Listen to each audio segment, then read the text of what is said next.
అదేవిధంగా ప్యాడీ ఆయనలో ఏమన్నాడే కేసీఆర్, ఊరేసుకుంటే ఊరేసుకున్నట్టే అన్నాడు.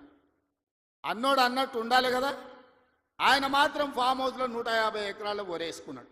అవన్నీ లెక్కలు తీసి బయట పెట్టిన వీడియోలతో సహా. మా సార్ అట్లా వేసుకున్నారు కానీ అని వాళ్ళ తాబేదారులు వచ్చి చెప్పారు.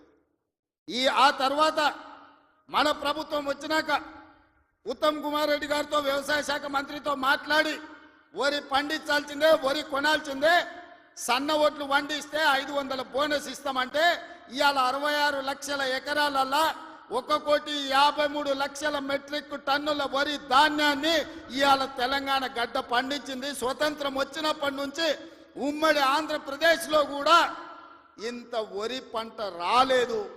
ఇవాళ మన 10 నెలల ప్రభుత్వంలో 1,53,00,000 మెట్రిక్ టన్నుల వడ్లు పండించిందంటే అది మన రైతన్నల గొప్పతనం కాదా? గతంలో వడ్లు అంటే కాళేశ్వరం నీళ్లు తెచ్చిన అన్నాడు. ఆ దిక్కుమాలినోడు కట్టిన కాళేశ్వరం మేడిగడ్డ, అన్నారము, సుందిల్ల 3 కుప్పగూలినాయి. వెనకటికి కూడా పనిమంతుడు పందిరేస్తున్నట్ట కుక్కతో తలిగి కూలిపోయిందంట. కాళేశ్వరం కట్టిండెప్పుడు, కూలిందెప్పుడు 1,00,000 కోట్లు నిండా మింగిండు, ఫామ్ హౌస్లో బోర్లో వండిండు.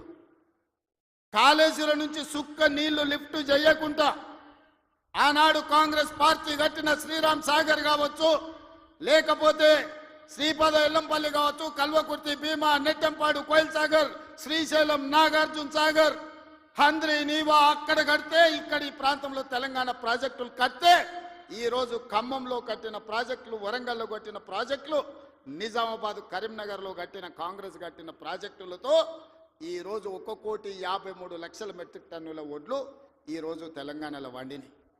1,00,000 కోట్లు కాళేశ్వరంలో కాంట్రాక్టర్లకు కాలబెట్టిండు. పాలమూరు రంగారెడ్డికి 20,000 కోట్లు కాలబెట్టిండు.